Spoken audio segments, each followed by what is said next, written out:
Hello friends, welcome to my channel. आज हम इस चैनल पर बात करने जा रहे हैं आपकी एमपी जेईई एमपी पुलिस के लिए जनरल साइंस के इंपॉर्टेंट क्वेश्चन के बारे में। अगर दोस्तों आप व्यापम की किसी भी एग्जाम की तैयारी कर रहे हैं तो यह जनरल साइंस के क्वेश्चन बहुत ही इंपॉर्टेंट है, क्योंकि दोस्तों मैं पहले से ही कहता आ रहा हूँ कि व्यापम में कोई भी, चाहे आपके एमपी जीके का क्वेश्चन हो या आपके एमपी के जनरल साइंस के या अदर सब्जेक्ट के जो भी क्वेश्चन हो दोस्तों, अगर आपका 12th लेवल का कोई भी एग्जाम है तो दोस्तों ये व्यापम के क्वेश्चन आपके सर्कुलेट होते रहते हैं। जेईई का क्वेश्चन आपको पुलिस में भी देखने को मिल जाएगा, पुलिस का क्वेश्चन आपको जेईई में देखने को मिल जाएगा। इस प्रकार से आपके सभी जो 12th लेवल के एग्जाम है दोस्तों, उसके लिए दोस्तों जो भी कंपटीशन के आपके व्यापम के एग्जाम है उसके लिए यह क्वेश्चन बहुत ही इंपॉर्टेंट है। साथ में आपको बता दें दोस्तों, क्योंकि ये जनरल साइंस के क्वेश्चन है तो ये आपके एसएससी और रेलवे यानी CHSL और एनटीपीसी के लिए भी इंपॉर्टेंट है। तो चलिए दोस्तों स्टार्ट करते हैं। यह हमारा 26वां वीडियो है जो हम आपके लिए लाए हैं। तो चलिए दोस्तों स्टार्ट करते हैं। पहला क्वेश्चन है दोस्तों आपका, जंग को रोकने के लिए सबसे अच्छी विधि का चयन करें।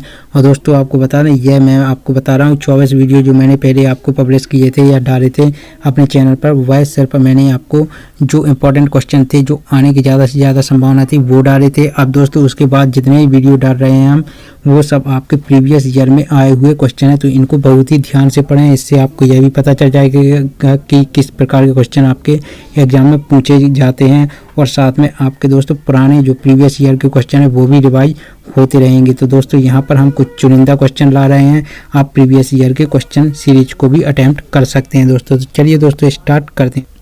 पहला क्वेश्चन है आपका यहाँ पर, जंग को रोकने के लिए सबसे अच्छी विधि का चयन करें। तो यहाँ पर आपका ऑप्शन है सेंट्रीफ्यूगेशन यानी आपका केंद्रापसारण, और एवेपोरेशन यानी वाष्पीकरण, गैल्वेनाइजेशन यानी जस्तीकरण, क्रिस्टलाइजेशन यानी क्रिस्टलीकरण। तो दोस्तों आपको बता दें इसका राइट आंसर है आपका गैल्वेनाइजेशन। दोस्तों इसमें गैल्वेनाइजेशन में क्या होता है, लोहे पर जिंक की परत चढ़ा दी जाती है जिसको हम गैल्वेनाइजेशन या जस्तीकरण कहते हैं। तो दोस्तों यार जंग से लोहे को प्रोटेक्ट करने के लिए बहुत ही उपयुक्त विधि है। और दोस्तों एक क्वेश्चन और पूछा जाता है कि जंग लगने पर लोहे का भार क्या होता है, घटता है, बढ़ता है, क्या होता है। तो दोस्तों ये आपको ध्यान रखना है, लोहे पर जंग लगने के कारण लोहे का भार बढ़ता है, ये आपको ध्यान रखना है।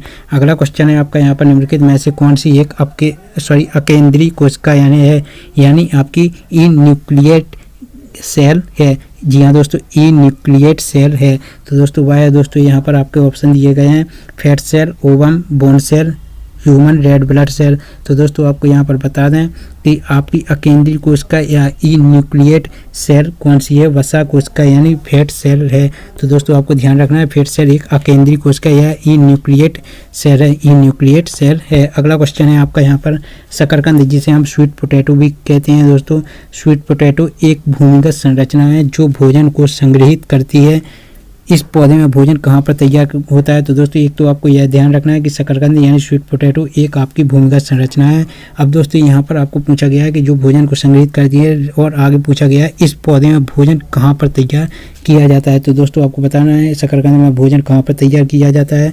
तो दोस्तों इसका राइट आंसर है आपका लीव्स यानी पत्ते में। जी हाँ दोस्तों, शकरकंद में आपका या स्वीट पोटैटो में आपका भोजन कहाँ पर तैयार किया जाता है, पत्ते में या पत्ते पर या लीव्स पर। तो दोस्तों ये आपको ध्यान रखना है, लीव्स पर तैयार किया जाता है। अगला क्वेश्चन है आपका यहाँ पर, जब हम पहाड़ पर ऊपर चढ़ते हैं तो क्या होता है। तो यहाँ पर आपका ऑप्शन दिया गया है, तापमान बढ़ता है, दाब बढ़ता है, तापमान बढ़ता है लेकिन दाब कम होता है, और चौथा है आपका तापमान और दाब दोनों घटते हैं। तो दोस्तों आपको बता दें, जब हम पहाड़ पर ऊपर चढ़ते हैं तो दोस्तों नीचे से ऊपर जाने पर दोस्तों आपका तापमान और दाब दोनों घटते हैं। ये आपको ध्यान रखना है, बहुत ही इंपॉर्टेंट क्वेश्चन है फिजिक्स का, तो ये आपको ध्यान रखना है। अगला क्वेश्चन है आपका यहाँ पर, एक छोटे खंड से पूर्ण जीव में वृद्धि करने की एक जीव की क्षमता को क्या कहते हैं। तो दोस्तों यहाँ पर ऑप्शन है पुनर्जनन यानी रीजनरेशन, बाइनरी फिशन यानी द्विविखंडन, मल्टीपल फिशन यानी बहुखंडन, और चौथा है आपका बडिंग यानी मुकुलन। तो दोस्तों आपको यहाँ पर बता दें पुनर्जनन कहते हैं इसको। आपको बता दें एक छोटे खंड से पूरे जीव में वृद्धि करने की एक जीव की क्षमता को क्या कहते हैं, रीजनरेशन या पुनर्जनन। तो यह भी आपको ध्यान रखना है,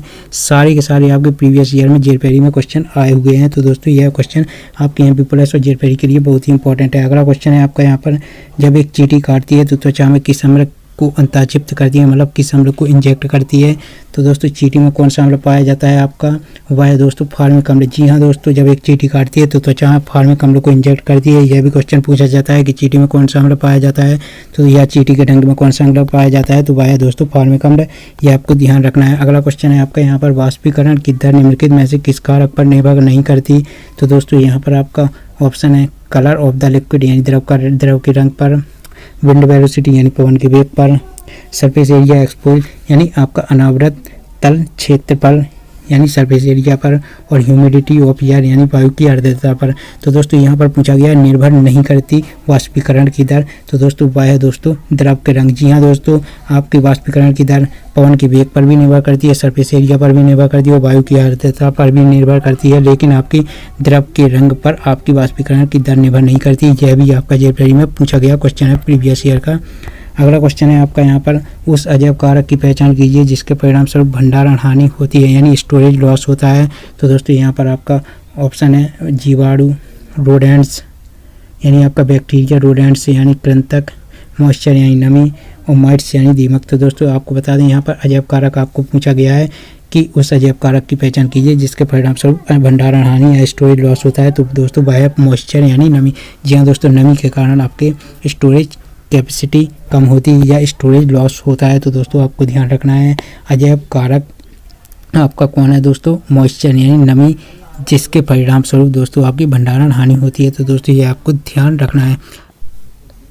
अगला क्वेश्चन है आपका यहाँ पर, नीचे उल्लेखित सूची से विषाणु जनित रोग यानी वायरल डिजीज की पहचान का है। तो यहाँ पर आपका ऑप्शन है टाइफाइड, खसरा, डेंगू ज्वर, एंथ्रेक्स, मलेरिया। तो इसका राइट आंसर है आपका खसरा और डेंगू ज्वर। जी हाँ दोस्तों, खसरा और डेंगू दो ऐसी बीमारी है जो आपकी वायरस से फैलती हैं।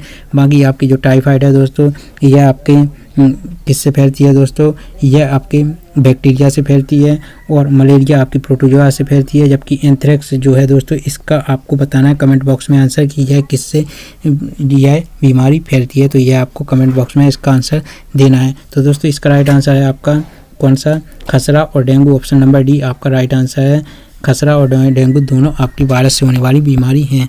अगला क्वेश्चन है आपका यहाँ पर, निम्नलिखित में से क्या त्वरण की इकाई है। बहुत ही सिंपल क्वेश्चन है, ये आपका जेईई में पूछा गया है। दोस्तों काफ़ी क्वेश्चन ऐसे होते हैं जो काफ़ी सरल रहते हैं।